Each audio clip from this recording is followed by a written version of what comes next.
this study is on the book of Daniel. And before we get into it, I have a couple of preliminary things. Why Daniel?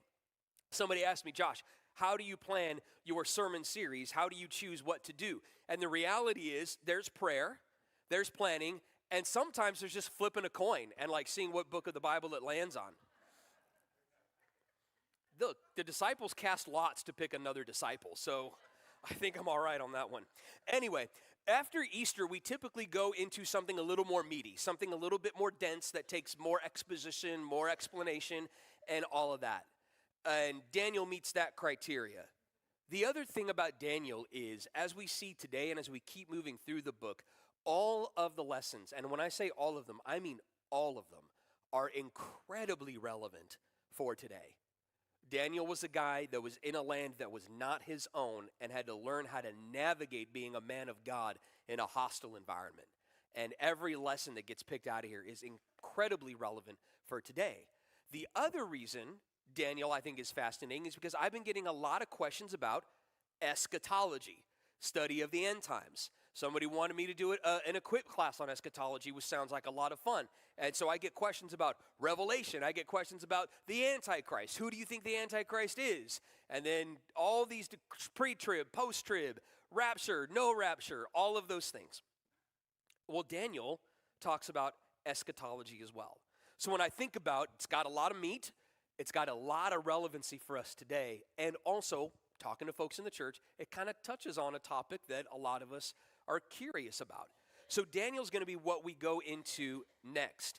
And it is a fantastic book. It's very easy to follow. We know some of the characters already, but basically there's an introduction. It's all about Daniel and his friends and how they navigate through these times. And then from chapter 7 on, it's all about visions that Daniel has, particularly of the end times. Or maybe not. Ooh. Now some of you are like, wait, what's he talking about? Well, you have to wait. We're not going to do that today. So what we're going to do is dive straight into Daniel before there's any other introduction to it. And the reason is verse 1, as we see, is going to lay out some history for us. It's going to allow us to unpack it. So if you have your Bibles, go ahead and take them out. Turn to Daniel chapter 1.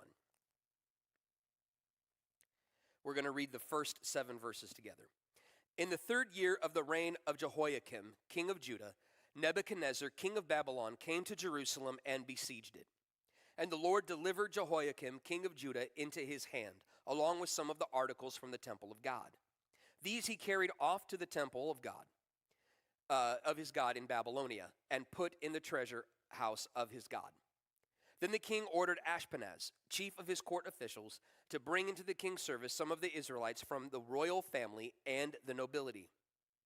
Young men without any physical defect, handsome, showing aptitude for every kind of learning, well-informed, quick to understand, and qualified to serve in the king's palace. He was to teach them the language and literature of the Babylonians. The king assigned them a daily amount of food and wine from the king's table. They were to be trained for 3 years, and after that they would enter the king's service. Among those who were chosen were some from Judah: Daniel, Hananiah, Mishael, and Azariah.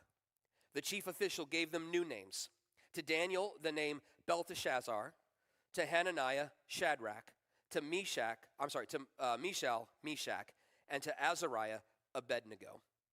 All right, let's pause there and unpack it. Because believe it or not, every single one of those verses is just laden with background that we have to unpack. And so if you love history, I'm telling you, this is for you, this section right here. If you don't, it's still for you. Pay attention. And the reason it's actually important is because in order for us to understand the drama of the story, in order for us to understand what Daniel and his friends are really up against, we have to understand everything that's going on in those 7 verses. See, when the Israelites would have read this, they would have known exactly what every single one of these things meant, and they would have already internalized the drama of the story. But the driving theme here is courage. And in order for us to know Daniel's courage, we have to know the stakes and the odds that Daniel was up against. So let's go ahead and start unpacking that right here. We're going to start in verses 1 through 2. These verses talk about the Babylonian siege and exile. That one sentence has 400 years of history packed into it. 400 years. See, after King Solomon came to the throne, right, there was David. Israel had its glory days. They were expanded to their furthest territories. Solomon comes to the throne. Their riches expounded. Everybody thought Israel was amazing. And then after Solomon died, the kingdom split. The kingdom split because they argued about who was the rightful king, who was going to be sitting on the throne. And so you had the northern kingdom of Israel where 10 tribes resided. And then you had the southern kingdom of Israel, which is called Judah, where the tribe of Judah and Benjamin resided. The capital of the northern kingdom was Samaria. That's where the Samaritans come from. The southern kingdom was Judah. That's where Jerusalem is. That's the capital there. And in Jerusalem is where Solomon's temple was. So the two southern tribes of Judah and Benjamin saw themselves as authentically Jewish Israel people because they're in the place where God actually resided, the temple itself. The northern kingdom is where everybody went off to go worship themselves. Fast forward about 200 years, the empire of Assyria comes in and completely decimates the northern kingdom. When they decimate the northern kingdom, they disperse the Jews from the northern kingdom all over the place, all over the world. They also left some there in Israel. They basically scattered everybody that they conquered. And in the northern kingdom, the Jews that were there decided to assimilate and take on the culture of everybody that settled there, including intermarriage. And this mixture between the northern Israelites and all of these other people are where the Samaritans come from. And that's why when we get to the New Testament, there's such a friction between the Samaritans and the Jews. Because when you fast forward, they saw themselves as distinctly different people. Why is that important? Well, as we see, that's one of the questions that this chapter lays out. When Babylon comes in and destroys the southern kingdom of Judah and takes all of their exiles over to Babylon, the Bible is setting up for this number one question, this huge drama. Will the people of Judah be able to resist assimilation like the northern guys did not? Will they be able to stay true and faithful to the covenant? So Nebuchadnezzar comes into town. And when Nebuchadnezzar comes into town, he destroys everything in Israel. And when I say everything, I mean everything. They destroyed the temple, right? They wrecked it all. It was gone. It was done. And then he exiles all the people. The Bible says this thing, that when Nebuchadnezzar came in, he took the temple artifacts. That's important. Because when Nebuchadnezzar went in there and took the temple artifacts, he took all of the holy things, all of the things that would be used for worship, and he took these holy things and he moved them into the temple of his gods. Now that might seem like a throwaway line, like it's not important at all, but it actually is important. Why is it important? Because in the ancient world, people often interpreted the power of gods through human conflict. In other words, if Israel won a battle against the Philistines, then Yahweh would seem more powerful than the gods of the Philistines, and vice versa. And so in this particular case, that line lets us know that in the mind of the Israelites, in the mind of the people of Judah, but also in the mind of the Babylonians, they didn't just win a political victory here. They won a religious one. Marduk, the false god of Babylon, was now seen as mightier and stronger than the God of Yahweh. So much so that the things that were going to be used for worship of Yahweh are now going to be moved over and used to worship Marduk. That was a massive loss for the people in Israel. Not only did they come in, the Babylonians, and scatter them all over the place, they lost their land, which was promised to Abraham. They lost their king, right? Jehoiakim, we just read that. They lost their king, which was promised to David. They lost their temple, as we just said. And that's a bigger deal than we might think, right? In our day and age, if we were to lose a church building, it wouldn't seem all that, it would be devastating. Like, God, it would be devastating. I'm just letting you know. But it wouldn't seem like the end of the world. But for the Jews, that would have been the end of the world. Their entire lives revolved around the temple system. Because they believed the temple is where the presence of God met human beings, it was if the earth turned on that axis. So for them, when that got destroyed, it was as if the world itself got unchained from the sun and was just floating around in the universe.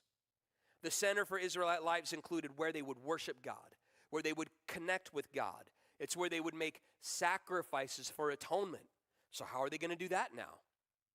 The temple is where they would offer sacrifices for worship. It's where they would offer sacrifices for everything, just thank offerings, from having a new child to being healed from a deadly disease. Major events, both religious and others, would be celebrated at the temple. So now the people are done. Everything is gone from them. They have no way to connect with the presence of God. Their entire world has been destroyed. And that's what these first two verses are trying to clue us into. That when Daniel saw his city get wrecked, burned to the ground, and he was kidnapped and taken over to Babylon, Daniel is in a place where he's lost everything. And when we say everything, we mean everything. And so they're leaving us in this place to understand where Daniel is, but also leaving us with this question. How can the people of God remain faithful, holy, and set apart for God without their kings, without their priests, and without their temple? Are they going to take on the Babylonian culture, just like the northern kingdom did? So then we move on to verses 3 through 5. Again, it might be really short, but check this out. Let's read it again. Then the king ordered Ashpenaz, chief of his court officials, to bring into the king's service some of the Israelites from the royal family and the nobility, young men without any physical defect, handsome, showing aptitude for every kind of learning, well-informed, quick to understand, and qualified to serve in the king's palace. He was to teach them the language and literature of the Babylonians. The king assigned them a daily amount of food and wine from the king's table, and they were to be trained for 3 years, and after that, they were to enter the king's service. So obviously it's pretty clear Daniel and his friends now are being recruited into the king's service, but if you notice, they were going to do this training for about 3 years. That's an important verse, and it tells us something about what Daniel and his friends were about to go through. I'm going to say this a couple of times so we get it through. They were basically now put into a re-education camp. That's what they're being put into. And every single thing that's detailed here tells us the extent of what this re-education camp is really going to be like. Right? They were recruited by this guy, Ashpenaz, who's the chief of the palace. You got to think of him as like this big, huge, muscular, daunting warrior guy who has the power to enforce everything that the king says. An intimidating, imposing figure that goes around and recruits these people for the king's re-education camp. And as he does, he finds them, and they would learn. And they would learn the literature of the Babylonians and everything like that. Now, we think that's just kind of like history, maybe some of the poetry and all of that, but it wasn't. They were going to learn everything from Babylonian culture. Everything from scribal arts, that is how to read and write and transcribe different things in the Babylonian language. They would be learning medicine. They would learn religious study. They'd be studying economics, law, natural phenomenon, and possibly magic and pagan arts. That's all part of this Babylonian system that they are being thrown into. Remember, that's the big question. How is Daniel going to have courage to draw the lines and stand firm as a man set apart for God? So all of this is showing just how the odds are stacked against Daniel and his friends. But in addition, they were given the king's food. The implication is meat. It says wine. Actually, we know it's meat because Daniel's later going to say, I don't want to eat the meat, which is weird. I don't understand that. But anyway, they were given the king's food, which means they had the best food and they had the best wine that would be given to them for a period of 3 years. Now that might seem again like, well, the king just wants them to be fed well. It's not that at all. Well, it is that, but really what the king is trying to do is seduce them into the way of Babylonian life. If you serve me, the king, you're going to get the best stuff. You're going to get the best food. You're going to get the best wine. You're going to be happy converting to the Babylonian way. This would foster loyalty. And because these were the best and brightest, hopefully it would allow them to influence the rest of their people. So what's happening here? The king's food obviously is not kosher, as we're going to see. They're not going to be able to eat it. But this is where it sets up another dilemma. So not only do Daniel and his friends have to figure out how they're going to stand strong with all of the education that's going on, how they're going to stand strong as they've been brought into forced servitude in the Babylonian court, but now what are we going to do with this food? It smells really good. It tastes really good, but it's not kosher. We can't eat it, and that's the problem we see coming up in the next verses. Why? Well, probably because the king's food was sacrificed to an idol. Quite often, when in the ancient world, when they would have meat, it's because it was offered already to the gods. They couldn't eat that. It was defiled meat.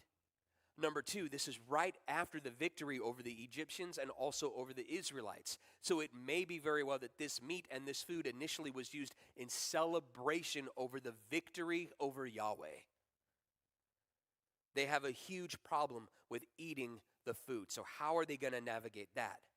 And then they started, as we said, their training for 3 years. There's one more line in this that's very important. Young men. The Hebrew word for that is also boys. We don't know how old they were in particular, but I think what the scriptures are trying to tell us is that these were young men who were at the impressionable, moldable age. This is all intentional and strategic on the part of Nebuchadnezzar to take the best, the smartest, the brightest, the most pleasantly looking people, the ones from the royal family line, to take them and convert them over to the Babylonian way so that they could then go out and do the same thing to the rest of their people. That's what Daniel is faced with. So I want you to think about this now, okay? Daniel has just seen his entire city get wiped out, burned to the ground. He's been kidnapped and moved over here. He's lost everything that God had promised to them. King, priest, temple, land, all of it is gone. Imagine how he would feel. I mean, how do we feel when we've lost things? He's lost everything.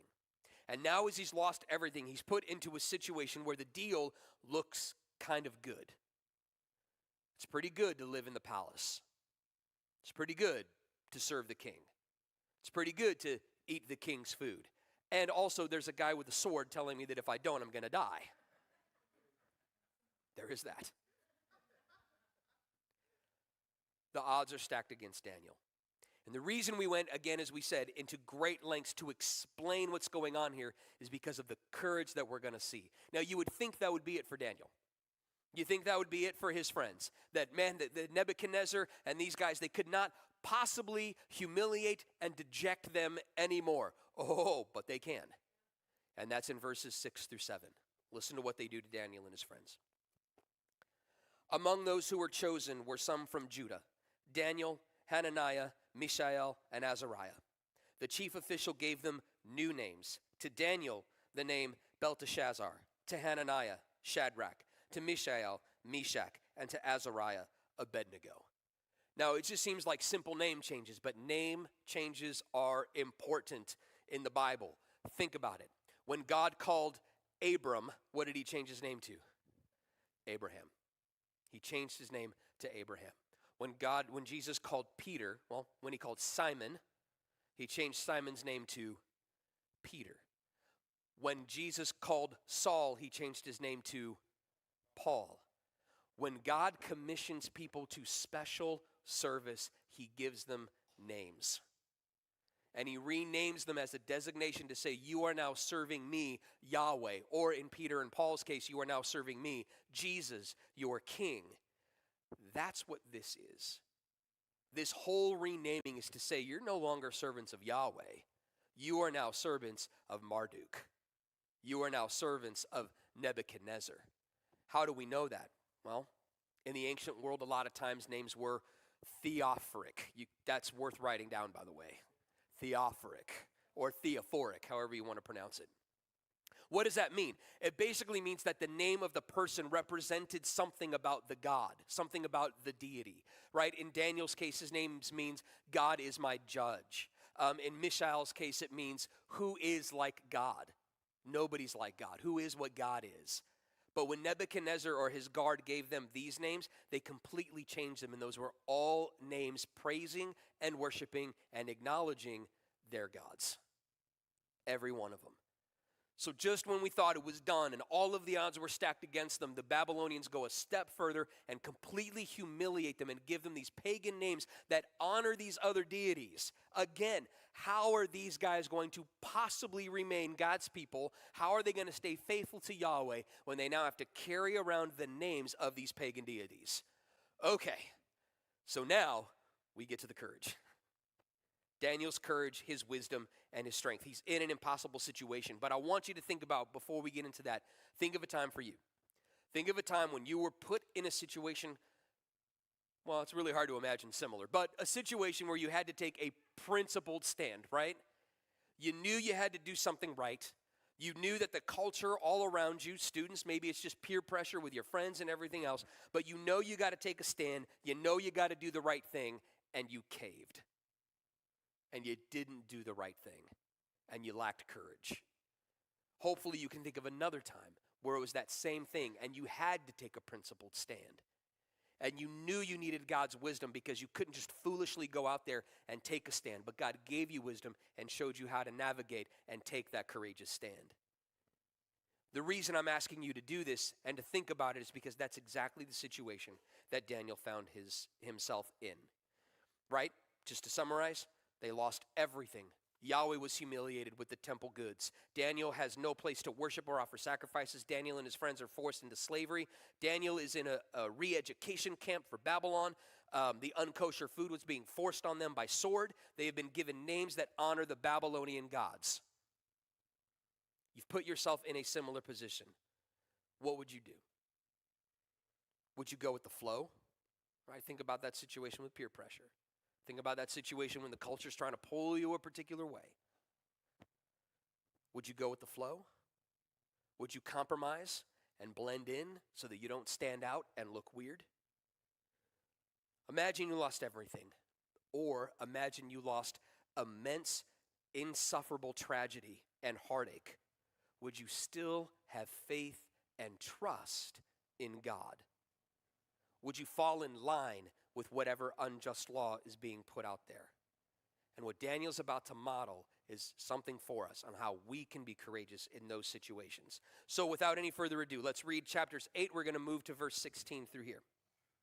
But Daniel resolved not to defile himself with the royal food and wine. And he asked the chief official for permission not to defile himself this way.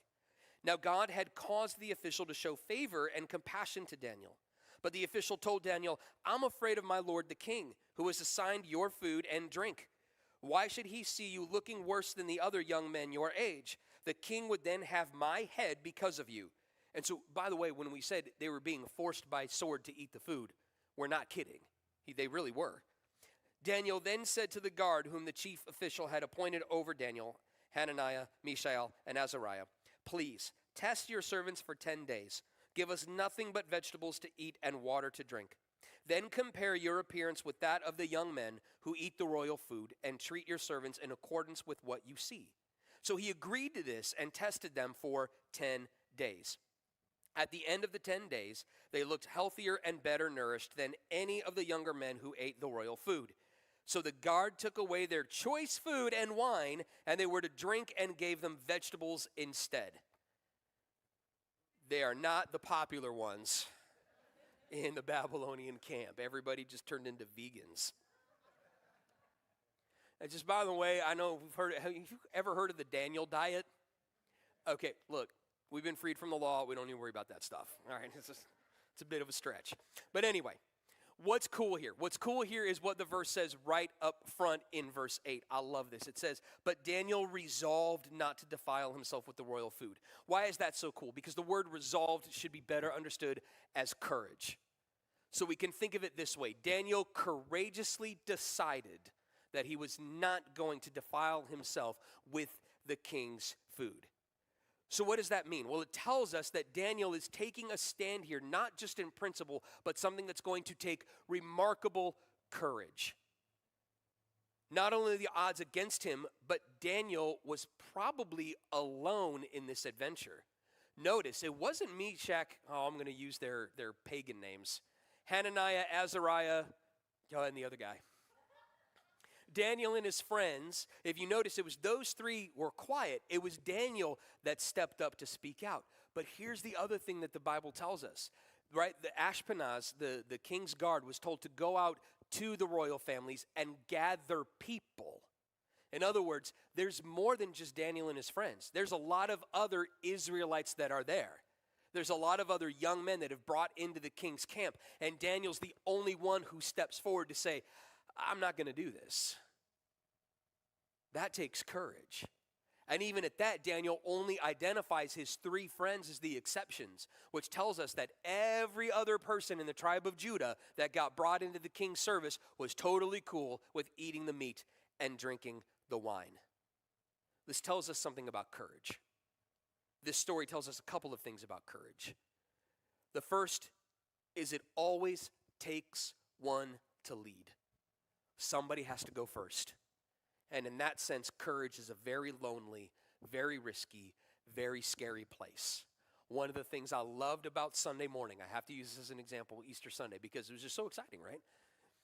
I knew as soon as I saw Arvin, oh, you hear Arvin, right there? As soon as I saw Arvin in the back pacing, I'm like, oh, God's going to do it. I know it. I knew it. And then when I said, okay, anybody here, Arvin put his hand up, it's you, is it? And then Arvin came up, and then what happened? Boom, everything fell. Everything came right after that. It always takes one to be bold. It always takes one to be courageous, to go forward. But what I find also interesting in this principle of courage is that the courageous are usually in the minority. Rarely are the courageous in the majority. In fact, that's kind of what makes them courageous, right? It wasn't every single person that stormed the beaches in Normandy. It was a select few of the soldiers that did it. It wasn't every human on the planet. It was those heroes that did it. The courageous are usually in the minority, which is by definition what makes them great. And as we said, these 4, Daniel and his friends, seem to be the only ones concerned about being holy and set apart in the midst of all of this. The other thing I think it tells us about courage is that it's easier to be courageous in fellowship with other believers than it is by ourselves. So there's a tension here, right? While it takes one to go forward and speak up first, when we're together with other believers, it encourages, think about that, encourages, it puts courage in the other believers that we're around.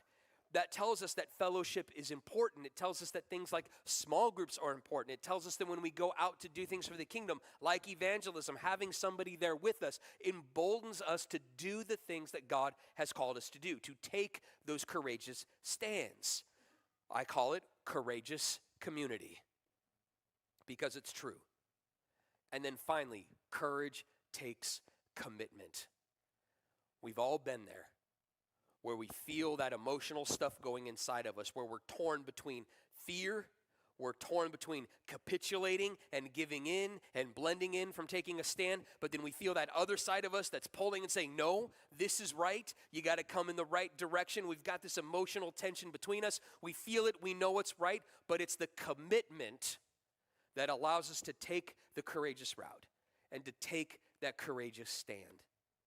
Daniel resolved to be courageous. Think of it that way. Daniel committed and Daniel resolved to say, I am going to do things the Lord's way, even if it risks my neck. And that's what he did. Those are some things about courage. But then Daniel models for us how to be courageous. This is in verses 9 through 10. He says here, now God had caused the official to show favor and compassion on Daniel, but the official told Daniel, I'm afraid of my lord the king who has assigned your food and drink. Why should he see you looking worse than the other young men your age? The king would then have my head because of you. I actually skipped ahead. We need to read verse 8 too. Sorry about that. Daniel asks. Let me just say that. Daniel asks permission. And I think this is absolutely key. Some of you might be in a work environment where you're asked to do things that might be compromising to your faith. Where you know, like in your world, there are things that can cause you to do this. And people might ask you to do those things.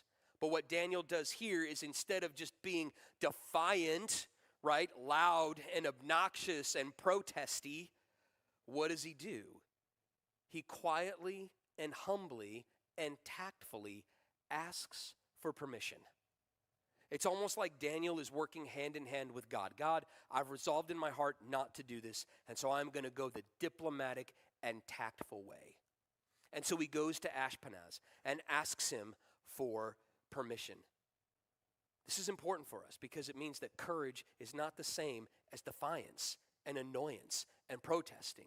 And quite often we confuse that in our culture, that whoever's the loudest, most protesty person must be the most virtuous and courageous. But that is not necessarily the case.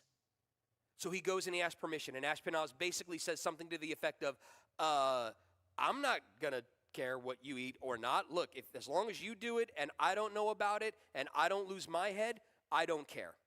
So then Daniel has to go to the other guard. That's why he asked two different people. When he goes to the other guard, the guard basically says, I don't think so. This is a bad idea. So with wisdom, Daniel then bargains the deal. And we know the deal. 10 days, let us eat the vegetables and the water, nothing else. And if we're stronger at the end of 10 days, then let us eat this. If not, we'll go back to eating the meat.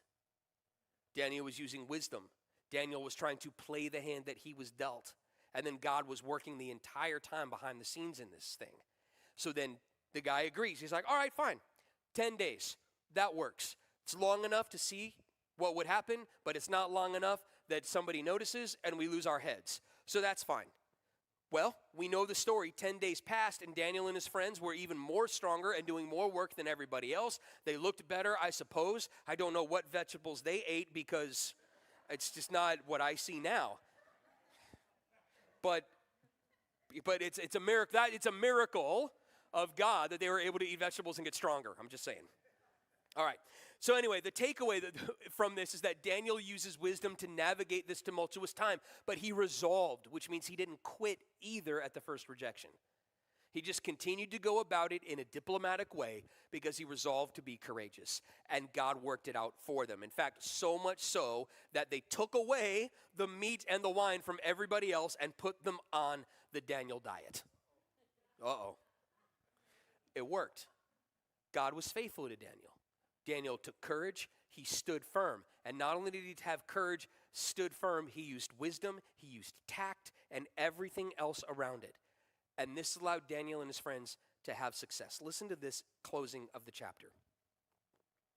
To these four young men, God gave knowledge and understanding of all kinds of literature and learning. And Daniel could understand visions and dreams of all kinds. At the end of the time set by the king to bring them into his service, the chief official presented them to Nebuchadnezzar. So, Daniel and his friends have now completed the 3-year re-education camp. The king talked with them, and he found none equal to Daniel, Hananiah, Mishael, and Azariah. So they entered the king's service. In every matter of wisdom and understanding about which the king questioned them, he found them 10 times better than all the magicians and enchanters in his whole kingdom. And Daniel remained there until the first year of King Cyrus. Just a little history right there. King Cyrus is the emperor of the Persian Empire that would come in and conquer Babylon. So that means Daniel stayed with the king for quite some time. In these last few verses, it kind of gives us a big picture of what's about to unfold in the story. Daniel and his friends are going to be presented with all kinds of different dilemmas where they have to take a courageous stand and commit to being faithful servants of Yahweh, faithful servants of God. And each time they do it, they show us this. But God continues to bless them. God continues to prosper them. Even though they went through this 3-year period, you can tell there's not a word in there about magic and sorcery. In fact, there is a contrast between the magicians and the sorcerers and the wisdom and knowledge of Daniel and his friends. God has used them and blessed them and prospered them, even in this remarkably challenging and difficult time. So the question for us in the room today is, how do we get that kind of courage? How do we get the courage of Daniel, or when all of the odds are so stacked against us that we can take stands for in principle to what God has called us to? The first thing you have to do, you have to put your whole faith and trust in the sovereignty of God. There are 3 verses in this chapter that we purposely did not highlight so I could save it for the end. These 3 verses are called the Gave statements of Daniel 1. 3 times the author talks about God giving something. Number one, God gave Jehoiakim over to Nebuchadnezzar. So when Nebuchadnezzar and the Babylonians came in and decimated Jerusalem, who does it say gave them over to the Babylonians? It was God. God gave Jerusalem over to the Babylonians, which means even in the conquering, when it looked like they lost everything, who preordained that? It was God. God was in control. Even when it looked like they were losing everything, God was in control. When Daniel went and approached the soldier, God gave the soldier compassion for Daniel. Daniel didn't earn it. The guard didn't all of a sudden just start to like Daniel. God gave that soldier compassion for Daniel so that when Daniel made his requests, God would continue to work because of Daniel's faithfulness. And then finally, God gave Daniel and his three friends the wisdom, the knowledge, and the learning, and everything that they needed to navigate these situations. So why do I say you have to fully trust in the sovereignty of your God? Because the entire time in the story, from the human perspective, it looks like chaos. It looks like God's been defeated, right? It looks like he's not paying attention. We've lost everything. But in reality, through all of this tragedy, God has been working the entire time behind the scenes. If you trust in the sovereignty of your God, if you trust in the goodness of God, knowing that whatever's happening now, he's going to carry us through to the other side, then you are more able to take the courageous stands because you know who has your back. Number two, look for God working behind the scenes and trust that he is. We live life like this. We focus on the material. We focus on the here and now. We focus on what's happening here, and we don't look at God. We don't stop to take a step backwards and think, okay, how could God possibly be working in this situation? What is God doing behind the scenes that I don't see? Or maybe we don't even ask the Holy Spirit, Holy Spirit, show me how you're working behind this because I don't see it. But look for God working behind the scenes. Number three, ask him for courage, wisdom, and tact. Who gave all this stuff to Daniel in the first place? It was God. God gave it to him. And that's what allowed Daniel to take that courageous stand.